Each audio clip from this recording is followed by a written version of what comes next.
आप सभी का विद्या भारती की ओर से संचालित ऑनलाइन क्लासेस में मैं उमंग लाटा हार्दिक स्वागत करता हूं। आज का अपना जो टॉपिक है वो अपन ठोसों के प्रकारों के बारे में पढ़ रहे थे। तो अपन ने बताया था कि ठोसों के प्रकार जो है, एक तो अपन ने ज्यामितीय व्यवस्था के आधार पर क्रिस्टलीय और अक्रिस्टलीय पढ़ा था। इसके अलावा अपन ने जो है वो उनमें बंधनों के आधार पर जिससे ठोस बने हुए होते हैं, उन अवयवी कणों में बंधन के आधार पर अपन ने 4 प्रकार के बोले थे। अपन ने आयनिक ठोस बोला था, अपन ने धात्विक ठोस भी बोला था। इसके अलावा एक मॉलिक्यूलर सॉलिड, आणविक ठोस और एक सहसंयोजक ठोस जिसको अपन नेटवर्क ठोस भी बोलते हैं, ये 4 टाइप के थे। तो उसमें से आयनिक ठोस और धात्विक ठोस अपन ने पढ़ लिया था। आज अपन पढ़ेंगे आणविक ठोस, मॉलिक्यूलर सॉलिड।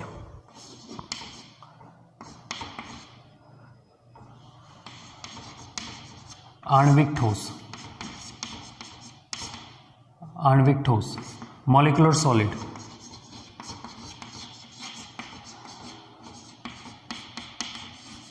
मॉलिक्यूलर सॉलिड तो जो आणविक ठोस होते हैं उनमें सीधी सी बात है कि ये जो ठोस होते हैं उनमें अवयवी कण जो होते हैं ना, उनके स्थान पर अणु प्रेजेंट होते हैं या फिर परमाणु प्रेजेंट होते हैं, अणु या फिर परमाणु, ठीक है। तथा इन ठोसों के अंदर इसीलिए अणु या परमाणु प्रेजेंट होते हैं, इसीलिए इनको नाम दिया जाता है आणविक ठोस, ठीक है। अणु या परमाणु तथा के मध्य, ये जो अणु या परमाणु इन ठोसों में होते हैं उनके मध्य जो बल उपस्थित होता है उसको अपन बोलते हैं वांडरवाल बल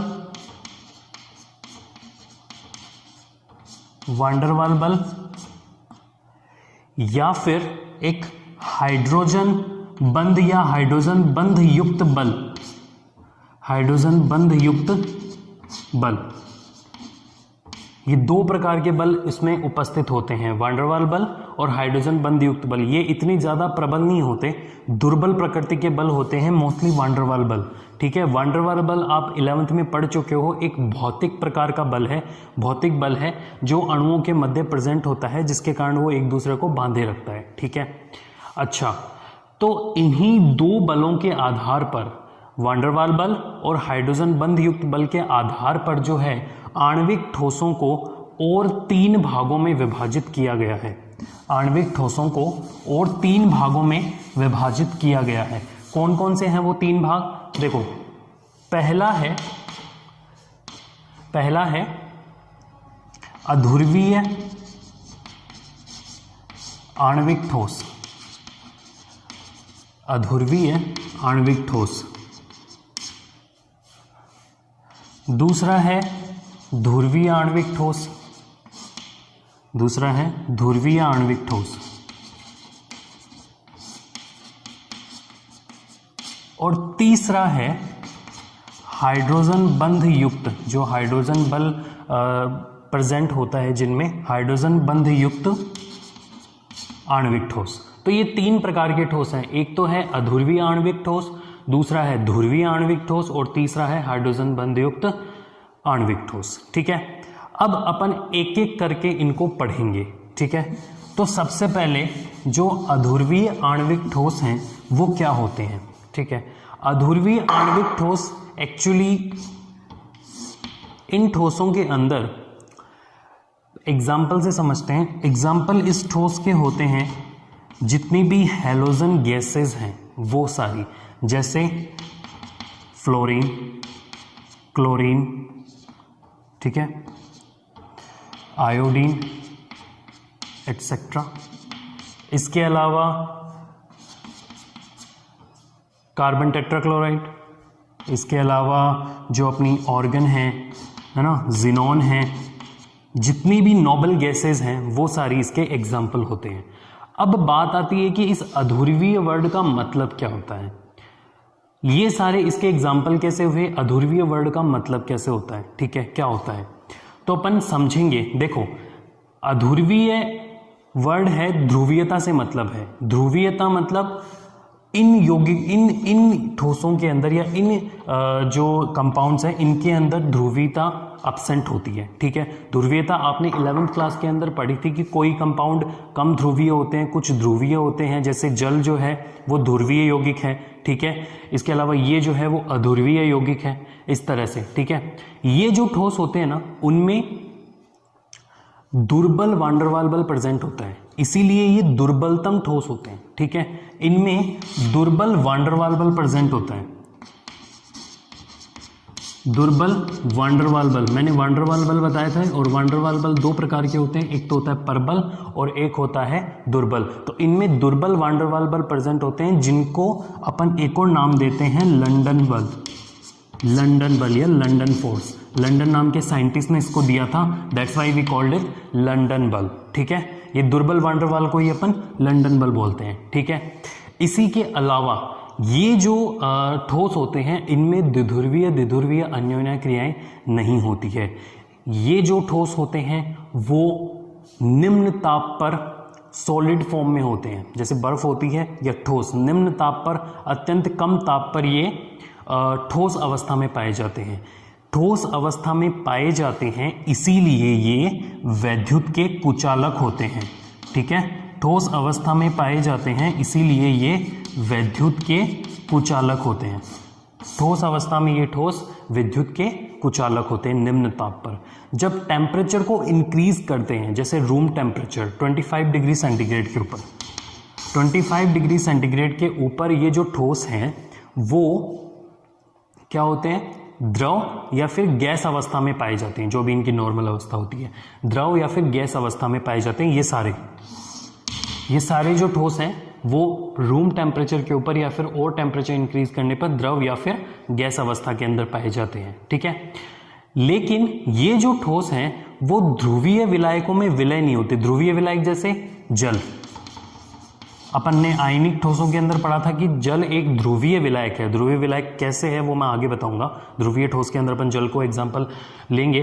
ठीक है, तो ये ध्रुवीय विलायकों में विलय होते हैं, सॉरी अविलय होते हैं, ध्रुवीय विलायकों में अविलय होते हैं। इसीलिए ये जो है अपने इनमें घोलने पर अपने आयनों में नहीं टूटते, इसीलिए उस अवस्था में भी ये वैद्युत के कुचालक होते हैं। ठीक है, तो इसके अलावा एक और इसका एक पॉइंट आता है कि जो आयोडीन है, मैंने बताया था कि आयोडीन जो फ्लोरीन, क्लोरीन, जो अदर जो हैं फ्लोरीन, क्लोरीन, कार्बन टेट्राक्लोराइड और अदर जो नोबल गैसेज हैं वो क्या होती है, रूम टेम्परेचर के ऊपर द्रव या फिर गैसीय अवस्था में पाई जाती है और निम्न तापमान पर किस अवस्था में प्रेजेंट होती है, ठोस अवस्था में। लेकिन ये जो आयोडीन है वो एक्सेप्शन है। एक्सेप्शन बोले तो अपवाद है। ये जो है वो निम्न ताप पर तो ठोस अवस्था में होगा ही, लेकिन तापमान बढ़ाने पर as well as 25 degree centigrade जो रूम टेम्परेचर है उसके ऊपर भी जो है ये ठोस अवस्था में पाया जाता है, उस पर भी ये ठोस अवस्था के अंदर पाया जाता है। ठीक है, तो इसीलिए ये इसका एक अपवाद है अध्रुवीय आणविक ठोस का, क्योंकि है तो अध्रुवीय आणविक ठोस लेकिन रूम टेम्परेचर के ऊपर भी ये ठोस अवस्था में पाया जाता है। तो ये था अध्रुवीय आणविक ठोस। अपन को याद क्या क्या रखने, इसके एग्जाम्पल्स याद रखने। ठीक है, इसके अलावा अपन को जो है इसके अंदर एक चीज याद रखनी है कि निम्न ताप पर ये ठोस अवस्था के अंदर होते हैं। इनमें दुर्बल वांडरवाल बल या फिर लंडन बल उपस्थित होता है। ये एक बहुत इंपॉर्टेंट है कि इनमें दुर्बल वांडरवाल बल या फिर लंडन बल उपस्थित होता है। इसके अलावा ये जो है वो निम्न ताप पर वैद्युत के कुचालक होते हैं, ध्रुवीय विलायकों में अविलय होते हैं जिसके कारण अपने आयनों में नहीं टूटते, अतः रूम टेम्परेचर पर भी ये वैद्युत के कुचालक होते हैं। तो ये अपन को चीजें याद रखनी है। ठीक है, अच्छा ध्रुवीयता का मापन कैसे करते हैं वो मैं आपको थोड़ा जब मैं तीनों ठोस आपको बता दूंगा, अध्रुवीय, ध्रुवीय और हाइड्रोजन बंधी युक्त ठोस, तो उसके बाद में मैं आपको ये बताऊंगा कि ध्रुवीयता का निर्धारण कैसे करते हैं। ठीक है, वो एक अपन अलग से एक 5-10 मिनट का टॉपिक ले लेंगे, ध्रुवीयता का निर्धारण कैसे करते हैं। ठीक है, फिर इसके बाद में आता है ध्रुवीय आणविक ठोस। ध्रुवीय आणविक ठोस है उसके ध्रुवीय आणविक ठोस वो होते हैं जिनमें द्विध्रुवीय द्विध्रुवीय अन्योन्य क्रियाएं होती है। पहला कैरेक्टरिस्टिक्स होता है इनका कि इनमें द्विध्रुवीय द्विध्रुव द्विध्रुव अन्योन्य क्रियाएं होती हैं। द्विध्रुवी द्विध्रुवीय अन्योन्य क्रियाएं होती है। द्विध्रुवीय द्विध्रुवीय अन्योन्य क्रियाएं इनमें होती है, एक बात। दूसरी बात, इनमें प्रबल वान डेर वाल्स बल उपस्थित होते हैं। प्रबल वान डेर वाल्स बल उपस्थित होते हैं, ठीक है। दुर्बल वान डेर वाल्स बल किसमें थे? अध्रुवीय आणविक ठोस में। प्रबल वान डेर वाल्स बल इसमें उपस्थित होते हैं। यहाँ पे इसको लंदन बल नाम नहीं देंगे। दुर्बल वान डेर वाल्स बल को लंदन बल बोलते हैं, प्रबल वान डेर वाल्स बल को सिर्फ प्रबल वान डेर वाल्स बल ही बोलते हैं। तो ध्रुवीय आणविक ठोसों के अंदर प्रबल वान डेर वाल्स बल उपस्थित होता है। निम्न ताप पर ये जो ठोस होते हैं वो ठोस अवस्था में पाए जाते हैं। अत्यंत कम ताप पर ये ठोस अवस्था के अंदर पाए जाते हैं। अत्यंत कम ताप पर ठोस अवस्था में पाए जाते हैं। ठोस अवस्था में पाए जाते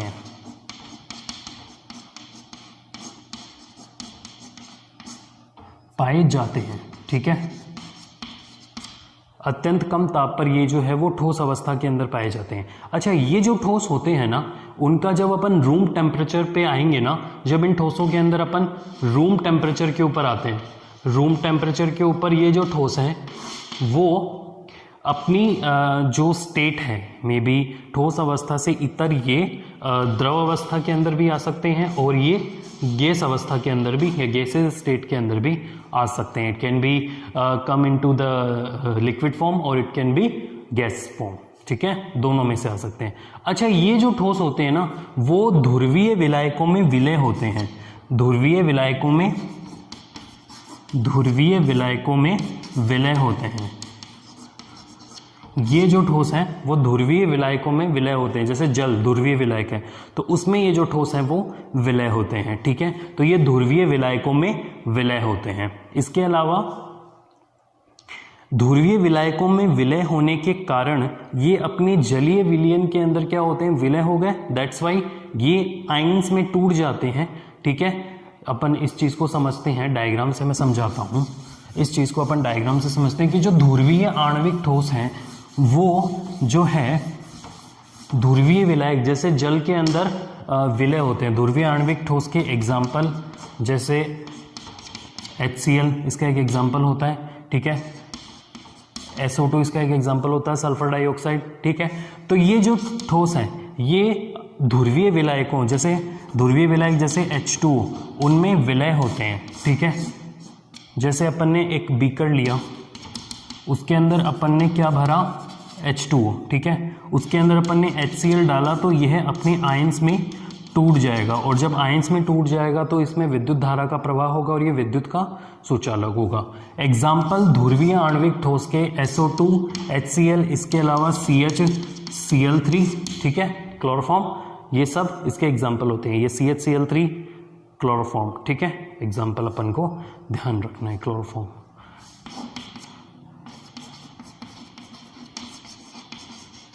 क्लोरोफॉर्म ये क्या है? सल्फर डाइऑक्साइड, और ये क्या है? हाइड्रोक्लोरिक एसिड, ठीक है। तो ये ध्रुवीय आणविक ठोस के एग्जाम्पल है। ध्रुवीय आणविक ठोस में अपन को क्या ध्यान रखना है? ये जो ठोस है वो द्विध्रुवीय आणविक क्रियाएं इनमें उपस्थित होती है, अन्योन्य क्रियाएं उपस्थित होती हैं, वैद्युत के कुचालक होते हैं निम्न ताप पर क्योंकि ठोस अवस्था में पाए जाते हैं, तथा वैद्युत के सुचालक होते हैं अपनी द्रव या गैसीय अवस्था में क्योंकि ये ध्रुवीय विलायकों में विलय होकर के अपने आयंस में टूट जाते हैं, ठीक है। तथा एक और बात आती है, जो ध्रुवीय और अध्रुवीय जो आणविक ठोस हैं उनके जो गलनांक दोनों के, ध्रुवीय और जो अध्रुवीय आणविक ठोस हैं उनके जो गलनांक हैं और जो क्वथनांक हैं वो कम होते हैं, अत्यंत कम होते हैं, ठीक है। Boiling point and the melting point are very less than the other solid. जैसे अपन ने पढ़ा था कि आयनिक ठोस का गलनांक और क्वथनांक उच्चतम होता है। कारण इसका क्या है कि आयनिक जो ठोस थे उनमें प्रबलतम स्थिर वैद्युत आकर्षण बल उपस्थित था, इसीलिए उनके गलनांक और क्वथनांक उच्चतम थी। इनके अंदर दुर्बल वान डेर वाल बल उपस्थित होता है, इसीलिए इनके गलनांक और क्वथनांक कम होते हैं। अब आप बोलोगे आपने अभी तो बताया कि ध्रुवीय आणविक ठोस के अंदर प्रबल वान डेर वाल बल उपस्थित होता है। वो प्रबल वान डेर वाल बल है जरूर, लेकिन उस प्रबलतम स्थिर वैद्युत आकर्षण बल जो कि आयनिक ठोस में उपस्थित था उसकी तुलना में अत्यंत कम होता है, जिसके कारण इनके जो गलनांक और जो क्वथनांक है, boiling point and melting point, बहुत कम होते हैं। ठीक है, तो ये याद रखना है। तथा इसके अलावा ये जो ठोस होते हैं वो मृदु ठोस होते हैं, सॉफ्ट होते हैं। ठीक है, दोनों ही जितने भी आणविक ठोस होते हैं ना, चाहे मैं ये बताऊं चाहे उसके अगला अभी ध्रुवीय बताया, उससे पहले अध्रुवीय बताया, अब हाइड्रोजन बंध युक्त ठोस बताऊंगा, ये सभी जो ठोस हैं वो क्या होते हैं, मृदु ठोस होते हैं। ठीक है, नेक्स्ट अपन पढ़ते हैं हाइड्रोजन बंध युक्त आणविक ठोस। ठीक है, हाइड्रोजन बंध युक्त आणविक ठोस, हाइड्रोजन बंध युक्त आणविक ठोस। ठीक है, तीसरा प्रकार। इस ठोस के अंदर क्या होता है, अब एक बात तो ये है कि हाइड्रोजन बंध उपस्थित होगा, इसीलिए इसका नाम दिया गया है। एक बात तो साफ हो गई कि इनके अंदर हाइड्रोजन बंध उपस्थित होगा। ठीक है, तो इसकी सबसे बड़ा कैरेक्टरिस्टिक्स क्या है कि इनके अंदर जो हाइड्रोजन परमाणु है ना, इस प्रकार के ठोसों के अंदर जो हाइड्रोजन परमाणु है ना, वो अत्यधिक वैद्युत ऋणी परमाणु, अत्यधिक वैद्युत ऋणी परमाणु के साथ सेतु बंध बनाता है, ब्रिज बॉन्ड, सेतु बंध बनाता है। अच्छा, ठीक है, हाइड्रोजन परमाणु अत्यधिक वैद्युत ऋणी परमाणु के साथ सेतु बंध बनाता है। ठीक है, तो वो अत्यधिक वैद्युत ऋणी परमाणु कौन कौन से होते हैं, fluorine, oxygen and nitrogen, fluorine, oxygen and nitrogen, इनके साथ जो है हाइड्रोजन अत्यधिक, ये तीन आवर्त सारणी के अत्यधिक विद्युत ऋणी तत्व हैं, इनके साथ हाइड्रोजन जो है वो बंध बनाता है, सेतु बंध बनाता है, और उसे अपन क्या बोलते हैं, हाइड्रोजन बंध युक्त ठोस। जैसे एग्जाम्पल्स अपन देखते हैं,